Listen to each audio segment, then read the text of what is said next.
Welcome to Pushing the Limits. I have my friend, I dare say now, Dr. Rob Silverman. We've been hanging out quite a lot this week, Dr. Rob. Welcome to the show. I'm happy to be here. Love returning, and you do a stellar job. We were just talking before about everything inclusive of health and life, and I think you are delivering immeasurable tools for people to utilize to get themselves to the next level. Well, that's because I get to interview legendary people like yourself, Dr. Rob. So that's why, you get good people on and you hang around and you learn from good people. You end up talking a bit of sense after a while. So, Dr. Rob, you're the author of Immune Reboot, which is your book. And last time we had you on, we went all over the show. But then I watched one of your lectures that you did for Rupa Health, actually, wonderful lecture on longevity. And I thought, that's what I want to hear. So I want to start with you. Basically, walk us through the longevity world is blowing up. Hearing of all these amazing breakthroughs. It's super exciting time for people like you and me, because we're like, especially in our mid to late 50s, we're like, hurry up, guys, we've got to sort this stuff out because we're aging and we've got to slow things down. And this is what this show is about, is longevity, high performance, health optimization. So I want to hand the reins over a little bit to you to sort of talk me through the hallmarks of aging, and then go into from there wherever you want to go to. Sure. So I appreciate that you listened to me. You were the one, and thank you so much. Let's talk about longevity. Let's get a definition. Longevity is lifespan versus health span. But truly, what's the difference? Lifespan is obviously how long you live, and health span is how long you live without chronic disease. Now, interesting, it shouldn't be just lifespan versus health span. I believe it should be lifespan, health span, and truly vitality. Because if I'm healthy and I don't have a chronic disease, but all I really can do is watch television, that's not really the kind of longevity that you and I want. I want that vitality. I want to be able to go rocking. I want to be able to go hiking. I want to be able to dance with my wife. I want to do certain things of such. So for me, I look at stats. I'm a number guy. They drive me. So the World Health Organization in 2022 talked about stats in the US. It was 77.5 years the average American was expected to live. However, they're expected to live in full health 66.1 years. So there's an 11-year difference. Globally, it's about a 10-year difference. So that doesn't really imbue me with any kind of enthusiasm. My goal for you, me, and everybody that we work with is to elevate, raise the roof on longevity, and clearly parallel rise so health span and longevity meet each other. And I think that when I say longevity, I'm talking health span and vitality. Absolutely, because there's no use us being in a wheelchair and I've worked with Mum for the last 8 years and rehabilitating her, and that is a tough road, I can tell you. If I can prevent people having to go through what we've been through and having that health span right to the very end, and then hopefully extending our lifespan as well, then that's what I'm after. That's my whole goal in life, is to do that, is to study that, is to help people achieve that. So how do we do that, Dr. Rob? Why are we got this comorbidities by the time, 10 years of sickness, basically, before we decline and actually die?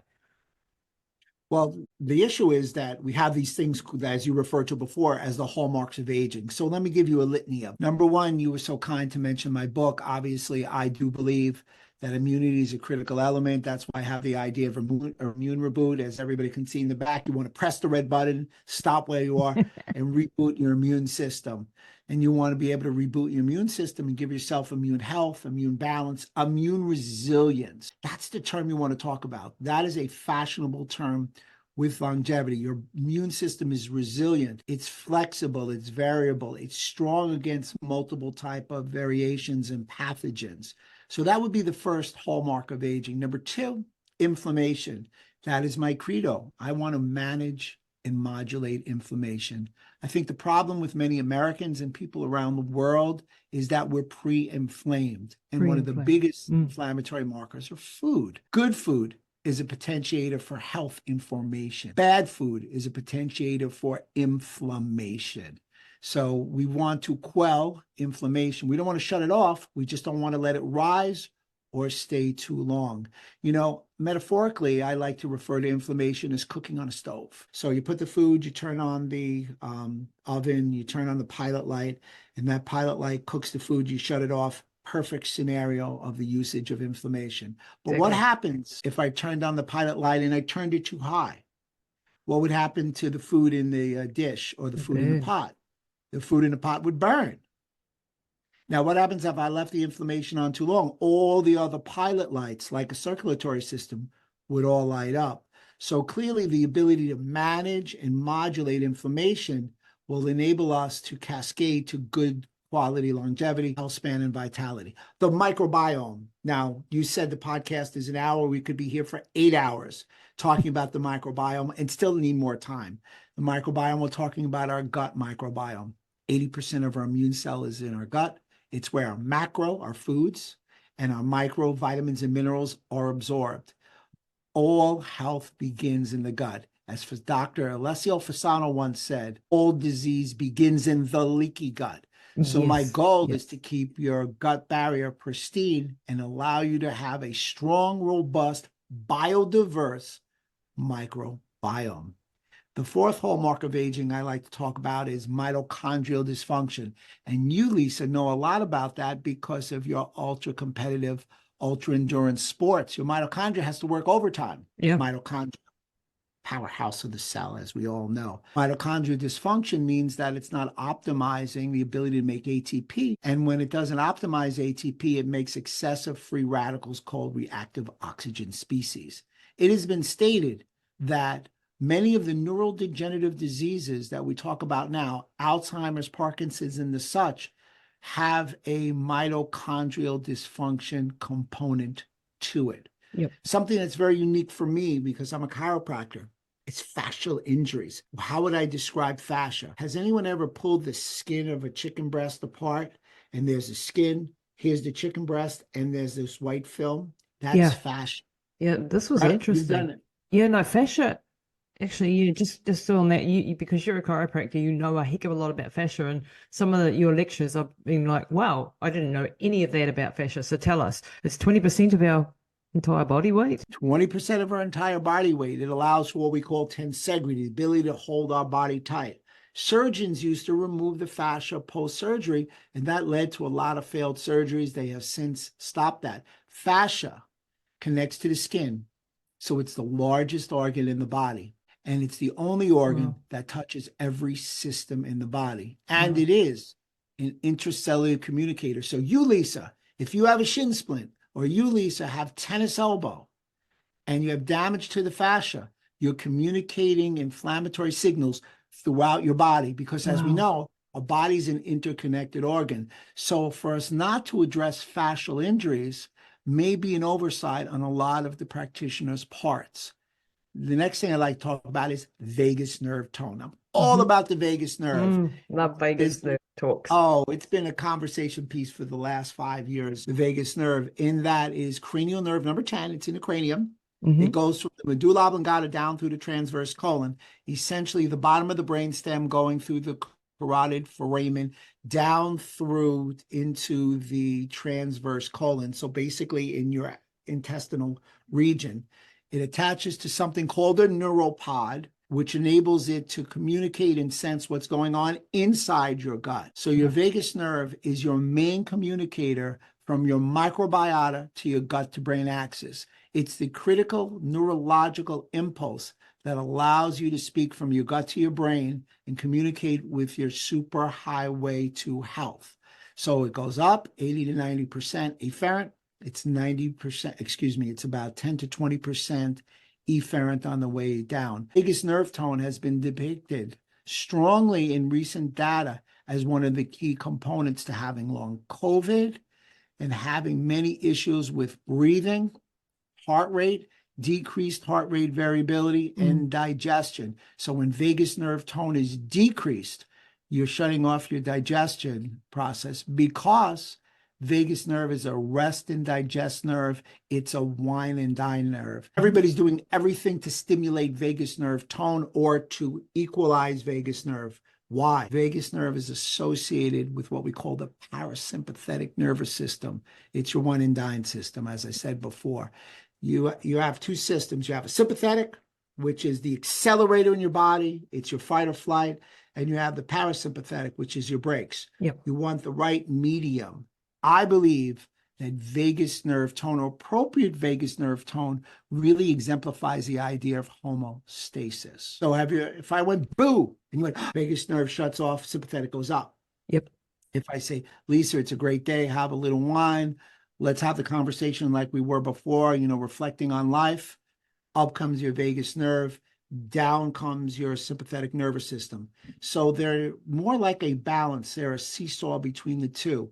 So for me, in a musculoskeletal line, I found that if I'm able to stimulate the vagus nerve, then I'm able to help quell a lot of musculoskeletal injuries. Wow. And you can do so with low-level laser therapy. I'm a big laser fan. So I've got a patented protocol that allows me to laser the vagus nerve to decrease the tone. Nutrition and lifestyle also lead to proper vagus nerve tone. Omega-3 fatty acids, L-citrulline, intermittent fasting, proper sleep, all will allow for proper vagus nerve tone. If I were to continue with this, and I know I'm giving a little bit of a dissertation on the hallmarks of aging, but I think this backdrop— That's great. Thanks. This backdrop is critical for us to really have some conversation pieces. There's also what we call something the telomere shortening. So as telomere shorten, you get closer to termination. The loss of muscle mass, and I know this excites you. It has been stated, Gabriella Lyons says it all the time, muscle mass is your longevity organ, and I agree. However, I want to up the ante. Dr. Rob says it's not just muscle mass, it's muscle to fat ratio as the next step up the health ladder, in that I'm a 185-pound male, let's say I have 10% body fat. If I'm a 205-pound male, and I have the same muscle mass, but I have 20 extra pounds of fat, that makes me a 22% male, and I'm on my way to, I'm overweight, going towards obesity at some point. So the ratio is also critical. The baseline is muscle mass. The next step up is muscle to fat ratio. And lastly, grip strength or performance strength. So you're an endurance athlete, there's climbing, there's things like that. No, you not only need to have muscle mass and a good muscle to fat ratio, because you don't want to carry any extra weight in adipose tissue, but you want to be strong. That's the height of it. So I think she made the baseline. I think we've added those steps to it. I like it. Yeah, it's a new concept, and it's really people are running with it. I'm excited about it. Disrupted nutrient sensing. So essentially, not to go through all the different pathways. The idea for health is to turn on the proper switches and shut off the ones that do not promote health. So again, Christmas tree, you have to turn everything on for it to go up. The health tree to a human, you have to turn on the right switch, turn off the switch that needed to be turned off because it could be pro-inflammatory. And lastly, compromised autophagy, really going to the idea of us not being able to rid ourselves of bad cells. Those hallmarks of aging, I makeshifted them, really came from a 2013 article. 2020, let's see what they said. They said, one, are you ready for this? All hallmarks of aging are interconnected. Dysbiosis, the unleaveling of good and bad bacteria, is a newly added hallmark. How much good bacteria do you need? 85%. So everybody out there, you really can't take a day off from your health meal schedule. You need to eat healthy all the time. So dysbiosis is an added hallmark, along with chronic inflammation and disabled macroautophagy. But Rob, you said autophagy. There's 3 different kinds of autophagy. The autophagy that won a Nobel Prize in 2016 was micro. It meant the cell crushed itself and got eaten. Macroautophagy means it expands and explodes, a similar process, and we need to wipe away the cellular debris. Wow, that's a new one on me. Okay, I didn't know that one. The micro and macro autophagy. I've learned something today. I'm happy you didn't ask me for the third one. Oh yeah, what was the third one? I didn't want you to ask me because I can't remember it right now. We'll both look it up after of autophagy. And let's go back, and I want to talk about the immune system because I'm fascinated with the immune system, especially at the moment because my company that I'm working on, Avum Labs, we're going after the immunosenescence story. That's the foundation of understanding how that affects. I think that affects, well, it does affect all the other hallmarks of aging. And so let's talk a little bit about the immune system. Why is immunosenescence a problem? Why do we lose our immune system? And what's the difference between boosting immune system and having a resilient immune system? Really good questions. But you talked about immunosenescence. Yeah, that was a big Brand question. new article. T cells, which come from your thymus. Yeah. Why do they say people like us who have, had a few circles around the universe have compromised immune system? Do you know why? Because our Because thymus of involutes. involution. It Yeah. shrinks. Yeah. It shrinks. So we don't have as effective T cells. So those who have effective T cells, interestingly enough, are able to have a better immunosenescence, get rid of cells. Now, what is a senescent cell? What does that mean? It means it's a cell that's dead that doesn't have enough sense to go away. And we refer to them with a nickname. They're called zombie cells, the Boris Karloff zombie, the monster walking around, spewing out inflammatory markers like cytokines. So good T cell production, good quality immune system from the aiding of intermittent fasting, really going to lead you down a path of getting immunosenescence. Now, you talked about the idea of immune balance. It's immune system. Now, there's really three lines of defense in the immune system. There's your gut and everything with your digestive tract. But I think when you refer to your immune system, most people look at your innate immune system, which you got at the time of birth, which is your 365, 24/7 security guards of your immune system. They're stealthy. And in that, they're those macrophages, they're neutrophils, they're your Marines, they blow everything up. And then you also have your adaptive immune system, which have B and T cells. So the T cells, again, come from your thymus. The B cells come from your bone marrow. Those B cells are antibodies. You want a balance between your innate and your adaptive immune system because you want to transition from one to the other. So that's immune balance. Now, you talked about immune rejuvenation, I think was the term you used. And resilience. So as opposed to boosting, because everyone's going around boosting their immune system, that's not what you want to be doing. Brilliant. You don't want to boost it because if your immune system's like this, all you're doing is boosting that, and there's still a drop from one ledge to the other. They need to be balanced and in sync. Your innate and your adaptive immune system need to be in sync. There's supposed to be a perfect straight bridge between the two. Immune rejuvenate. So you don't want to boost because you'll want to boost it later. Immune rejuvenation, that term was coined in 2020 by the father of functional medicine, Dr. Jeffrey Bland. He talked about breaking down old immune cells and making new cells, rejuvenate cells. So it's kind of like getting rid of the raisin and making a new grape, full and bursting of energy and the ability to perform. So that's immune rejuvenation. If you have an immune rejuvenative system, you can now support it. And of course, if it's balanced, you have a much better chance of being immune resilient. So it's kind of like the person in a room that 4 people have COVID and you didn't get it. You got that immune resilience, to use that as an example. And what about autoimmunity? Because autoimmunity, nowadays is just rife. Like we've got people with all sorts of hundreds of different autoimmune diseases. Why do you think that autoimmunity has gone through the roof? And where are we? What can we do? This is an overactive immune system that's attacking itself and attacking its own organs and parts of the body. What's happening there? I love what you said. That is the title to the Cliff Notes, an overreactive immune system. But it's so much more when you delve into it. And people don't realize how prevalent autoimmunity is. So autoimmunity, inherent in the word, your immune system attacks self. So we think our immune system's complex, but when you really think about it, it's quite simplistic. Something passes and is exposed to our immune system, let's say through our gut. Our immune system looks at it, reads it, and says one of two things. Is it self or is it foreign? Because if it's foreign, in it comes. It gets attacked. All our immune soldiers attack it.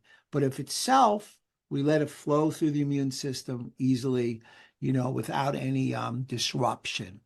Now, the problem with autoimmunity is when our body gets confused and it starts to attack self, thinking it's foreign.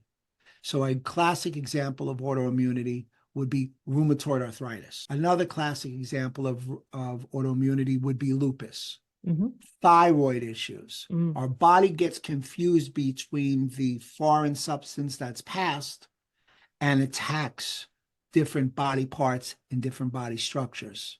However, neuroautoimmunity is fascinating in that Parkinson's, Alzheimer's, and neurodegenerative diseases all have a gut origin, and they all are autoimmune conditions. So they're bidirectional and they're autoimmunity. So I think the biggest issue that we have and the biggest reason why I want to quell and hopefully vanquish unnecessary chronic inflammation is because it leads you down a path towards autoimmunity. Yeah. And this is just, absolute everywhere. And it's, the toxins that's in our environment, our processed foods, we're getting a lot more food allergies than we used to have, because we're overreactive. We're responding to 100 different things, and you can get, food allergy testing, and you can, you've talked about a couple of testing, and we don't get those ones in particular here in New Zealand, but the importance of doing food testing and understanding allergies versus sensitivities, and also that when you are allergic to a food or sensitive to a food, it's not necessarily that food's gone forever either. Can you tell us a little bit about food sensitivity testing before we sort of go on to other things? Sure. I do test for food allergies, but I test all my patients for food sensitivity. So let's differentiate them. Yeah. Food allergy is an IgE-mediated response, in that you're going to have a quick, long reaction. You're going to have swelling. You could be anaphylactic. So everybody's been on a flight where the flight attendant has said, please, no peanuts, no nuts. Someone has a high peanut allergy. That is a real strong food allergy. Food sensitivities are IgG mediated. They're vastly different. So from the time to ingestion to the time that symptomology comes out, it can be up to and delayed for 72 hours, 3 days. So in 3 days, how could you as a patient know 3 days ago that food stimulating inflammation now? Yeah. How could I as a doctor even attribute it? Because I'd ask you, well, is there anything you eat that upsets your stomach? Do you feel a change? You would not be able to go back 3 days on a timeline to attribute broccoli 3 days ago is giving me inflammation now. So within that, I'm a big proponent of testing. Don't guess. I love to test all my patients for food sensitivities. Here it is. Here's the takeaway. Here's the clinical gem. I believe that food sensitivities are one of the main reasons for hidden chronic inflammation. Yeah. A chronic low-level inflammation is then the cause of so many of the aging problems that we see, and all of the diseases and the autoimmunity and so on and so forth. So hitting those chronic low-grade inflammation is really where we need to be focusing our attention. And it's part of that whole aging process that we get more and more inflammation as we go on. And this is where the immune system, I think, coming back to the immune system, is really at the core of this whole thing. Because when you've got leaky gut, for example, you're going to be speeding up the aging of the organs. You're going to have poisons basically leaking out of your gut into your bloodstream, causing autoimmunity, causing inflammation, causing all sorts of problems in the body. So sealing up that gut and having the right foods to do that and the right supplements to do that is probably one of the most important things that I think we can do. Zonulin. Tell us about zonulin. So you basically want the key biomarkers for longevity. So zonulin is on my list of biomarkers for longevity. Zonulin is a Yep. protein enzyme that depicts the stretching of the tight junctions. It was found in 2000 by Alessio Fasano. I mentioned him earlier, accredited him with a fabulous quote. Zonulin is interesting because here's the best way to do it. Here's an epithelial cell. Here's an epithelial cell. They meet. This is a tight junction.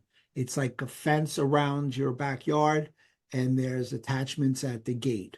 So tight, nobody can see me.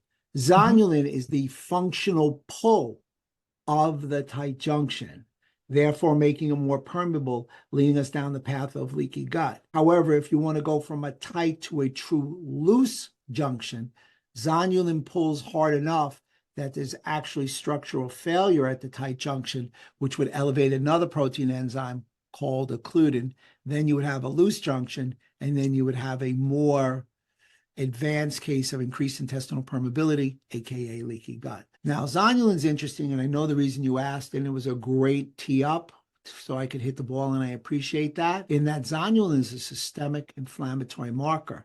Studies have shown that people have a higher waist circumference, people have more incidence with diabetes, more incidence with autoimmunity, higher blood pressure. And I think the reason is because when your gut's leaky, it affects all these other systems, and it is without question the leak or the region that's going to lead you down the slippery slope towards inflammation and autoimmunity. So zonulin's a great choice. One more I'd like to add in, which you should always do in a gut barrier test, not only zonulin, you should test for LPS, lipopolysaccharide. And that's not in all the tests, is it? It's hard to, I think there is a test, and I'm happy to share where I get it, and we'll see if I can connect you so you can share it with all your followers out in your continent, if you will. Yeah. That's right. New Zealand, correct? New Zealand, yep. And so sometimes we don't have availability of all the tests that you guys in America have, unfortunately, but we may do. I am not sure, but this is something that I was unaware of, that we could actually test for LPS. Right. Absolutely. LPS, lipopolysaccharide, holds the gram-negative bacteria on the inside of the intestinal wall. So actually, when it's inside the gut, it's quite healthy. It actually modulates inflammation quite well. Inside the gut, LPS stimulates interleukin-10, which is a anti-inflammatory interleukin, which has the switch to shut off interleukin-1 beta, interleukin-6, interleukin-8, and TNF-alpha. However, when it's exposed, when it's exposed, it flicks that switch, shuts off interleukin-10, and perpetuates the turning on of interleukin-1 beta, interleukin-6, interleukin-8, and TNF-alpha. LPS is also a direct binder in that it binds to specific structures and organs and causes a real detrimental effect. The expression of LPS in the bloodstream has shown to increase the incidence of heart disease 3 times. Yeah. And this is lipopolysaccharide. So this is lipopolysaccharide, correct. The outer shell of the gram-negative bacteria that are in your gut that have then leaked out into the bloodstream, correct? Yeah, let me piggyback on that. So you're right. It holds gram-negative bacteria. And when LPS is shown to be positive in a test that it's outside the gut, you obviously have an increased expression of gram-negative bacteria. 80% of gram-negative bacteria is pathogenic. To speak to what you just said, so LPS not only itself indicates direct binding type damage, but the gram-negative bacteria is causing injury too. So LPS is El Diablo because it causes chaos and mayhem. Wow. And so this is really why we need to look after our gut. And if you look at, I heard you say there was a study done on centenarians, I think, and they had a very diverse microbiome compared to a lot of other people who don't make it that long. So having a diversity in our microbiome to protect our microbiome is a very important piece of this puzzle, isn't it? It is. I think the microbiome is, I'm just excited, and I'm from New York, so I'm here. I'm letting it rip, as they say. I agree with you. Gut health, immunity is the key to longevity. So that was a new study from Tufts Medical Center and Boston University School of Medicine. It really helped to answer the question. of how people lived to 100 years or more. The centenarians in this study possessed a unique immune cell composition and activity, giving them a highly functional immune system, allowing them to live longer. They had bacteria that was, one, beneficial. They did not suffer from dysbiosis. They were biodiverse. Remember, our gut is an ecosystem. And the more diversity we have, the more properties we have to pull from to be healthy. And they basically had a microbiome that was comparable to somebody who was 50 years younger than them. Wow. So all health begins in the gut. Yep. And this is, like one of the problems that I see with things like very restrictive diets or very, one-sided diets or diets that are poor in fiber and poor in vegetable and things like that. We don't get that diversity. We get a very one-sided microbiome, if you like, with not enough diversity in it. And then when we put in things like antibiotics, which save lives, let's not forget that antibiotics are sometimes absolutely crucial. You can die without them, and have revolutionized the world of health. But at the same time, they are all wiping out your good microbiome. And so you've got to be very, very diligent when you've been on an antibiotic regime, and if you've been on antibiotics for years. And it's different. It's not just like we've been told sometimes that you just take a probiotic and it repopulates the gut and there you go, bang, you're good to go. It's not quite that simple, is it? Tell us what your take is on the whole antibiotic, and then what do you do after if you've had antibiotics? Any gems of wisdom there? So I hope this isn't a misnomer. I'm not anti-antibiotics. As you said so articulately, they have their place. However, we have to understand that when we're exposed or we have to ingest an antibiotic, it does do damage to our good bacteria. It's not a bacteriophage, which is a sniper for one species of bad bacteria. It blows everything up. It's a nuclear weapon. Yeah. So within that, we have to repopulate our gut once we take an antibiotic. So the best thing to do is to take probiotics. But here's the secret sauce to the probiotic. And it's not just switching the type of probiotic to get the biodiversity. It's taking a probiotic with prebiotics. Exactly. Prebiotics feed the probiotic. If you take a probiotic on its own, it's live. It needs to eat something. If you don't flourish it with food, guess what happens? It may turn around and eat your mucin lining, and that lining is the lining of your gut. So I strongly suggest prebiotics with probiotics. Now, you can get prebiotics with probiotics in a supplement form.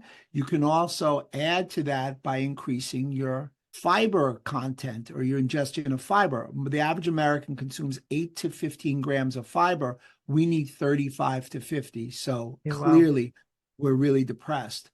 Now, increasing your fiber 10 grams per day decreases your mortality rate by 10%. If you're in the top 20% of the ingestion of fiber, you decrease your mortality rate 49%. So if you want a longevity hack, the main new longevity hack, guess what? Eat more fiber. Get your prebiotics. Pretty simple, actually. Like eat more. And where do we find fiber? And because it's not, we're told fibers in our bread and our pasta and our the whole grain, the grain story, problematic. I like getting my fiber from vegetables. What's your take? I double down on that. As many vegetables as you can. I love the fiber from the vegetables. And I agree with you. Grains have their place in limited dose. Again, grains have some fiber, but they don't have high fiber. They're very calorically dense. Yeah. And most grains also are of the omega-6 variety, therefore essentially can be inflammatory. So I'm not saying don't eat a grain. I'm an extremist and you are too. I'm sure if I said don't do something and you'll increase 1% over the next year, you're in. and that may be a lot. That may be a big ask for everybody.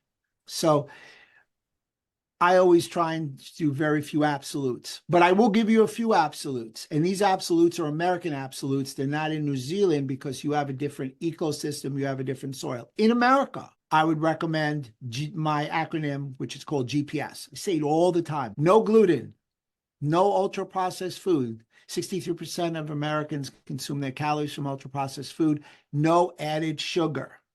DNA. No dairy. And man, when I go to the Midwest, they do not like me. No dairy. No nicotine. No artificial sweeteners. And 2 more caveats. No deep fried foods, and don't cook with vegetable oils. There's no vegetables in vegetable oils. No. So avoid those processed industrialized seed oils. You do those 8 things here in America. Yeah, You're same going to here. make an Same here. indelible mark on your health outcome. Yeah, yeah. And like I think the vegetable oils is a totally everywhere you go, like this is it's difficult because you go out to any restaurant where the food would be otherwise quite healthy, perhaps, but it's cooked in vegetable oil. Everything's cooked in cheap vegetable oils, which are just a bastardization of the word, really.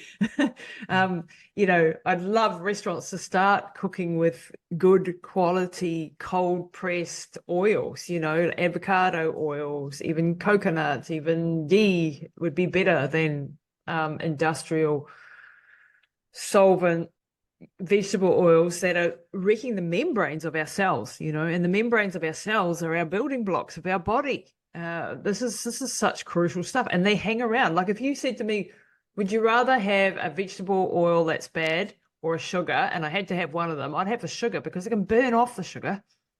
But the vegetable oil is going to become a part of my body. It's going to integrate into my membranes, so to speak, and when I have them often, this is problematic. I agree with you. I think I would take the sugar as well because sugar works with the reward center of your brain, and at least you feel a little happy from it. Whereas a vegetable oil, I can't see any health benefits or happiness benefits. No, and for membranes, and the membranes are the brains of the cell, Okay, so let's jump now into just some longevity hacks. Give us some quick fire longevity hacks that you've just given us a few on the gluten and the DNA and the GPS acronyms, which I love. What else have you got in your toolkit that you would say, do this, don't do that? This is your priority. Maybe start with sleep, or something like that. You know what? I would definitely start with sleep. Sleep is the critical rejuvenative act. It's definitely leads you down a path of longevity. 7 to 8 good hours of sleep would be great. Exercise, obviously, we talked about incorporating resistance training. I think the key takeaway there is 50% of your exercise should revolve around resistance training. And when I say resistance, you can use body weight. You don't have to load up a bar with 500 pounds. Again, it all starts with nutrition, food. Let food be your medicine because medicine is your food. Again, to reiterate, dramatically reduce sugars, starches, ultra-processed foods. Health detectables, I know Lisa uses a lot of them. This way you can gauge a glucose monitor, an Oura ring. I own no affiliation in any one of the 2 of those things I mentioned. Any kind of health detectable is a great choice. Meditate. I'm a type A personality. I mean, if I don't meditate, I get a little too antsy. Yeah. Obviously, intermittent fasting and with some caloric restriction is going to be the 1-2 punch for effectiveness. It's really going to help your circadian rhythm. It's going to also help you bolster your immune system. For me, the secret modality, which people should utilize more, is low-level laser, class 2 laser, one of which has photonic energy, electromagnetic transfer of energy, is the way to go. So you want your laser to be photochemical, not photothermal. Purpose, mission, and community. Part of the great part about a podcast is to feel part of a community. For me, hormesis, hormesis is like cold and hot exposure. Yeah. And, I love it. Yeah, we're made to be stressed. Hormesis is a bit of a stress. So shock proteins provide some interesting things in that, these heat shock proteins protect against neurodegenerative disease like Alzheimer's, Parkinson's, Huntington. They also help present against cardiovascular disease like heart failure, atherosclerosis. So I have a sauna. It's about 140 to 160 degrees. I try and go in 3-4 times a week. My head's out, so I perspire. You're also getting rid of the toxins. Then I jump in a shower. I don't do the cold or the polar plunge. It's just not for me. I try and get my temperature in the water 50 to 59 degrees. I stay in there for 5 minutes. These are cold shock proteins or reserve proteins released from the liver. They're dumped into the bloodstream. They're anti-inflammatory. They support wound healing. They increase muscle repair. They increase protein synthesis, and they increase free radical oxygenation. So those would be some of the key elements. Of course, supplements, we talk about them all the time. You know, my favorite supplement without question is BPC 157 for longevity. Every time we're on, we're talking about it. So what is it? Well, here it is. It's a peptide referred to as a Wolverine supplement because it has amazing healing capacities. You will heal before people's eyes. It's kind of like the Wolverine comic book character in the Marvel comics. But some of the benefits are as follows. It speeds up tissue healing and recovery. It aids in angiogenesis, which is the regeneration of blood vessels. It helps in the regulation of blood pressure. It reduces post-workout pain. It accelerates bone healing. It also promotes joint and tendon health. It reduces the risk of oxidative stress. It's been shown to help with gut dysbiosis and gut damage. It's also a nice choice to help somebody with if they have long COVID. So my secret sauce to it all, my hidden gem, the supplement for longevity of 2024, BPC 157. Yeah, it's in my range. I love it. I use it every day myself for gut health, for, rip a muscle, rip a tendon. I did want to go back just briefly and get you, what is the difference between low-level laser therapy and red light therapy? So are they the same or is it different? You opened up Pandora's box. Oh, no. But red light therapy is a light emitting diode. It's vastly different than laser and low-level laser. They're coined together, they're used synonymously, and they're not synonymous. LEDs typically generate heat. And I do sauna, but I don't like generating heat from a device. I found it to be not as versatile and not as effective as a true laser that has a laser diode that's emitting photonic energy that gets absorbed by the body to cascade and metabolize cells. So for me, low-level laser is the modality of now and longevity.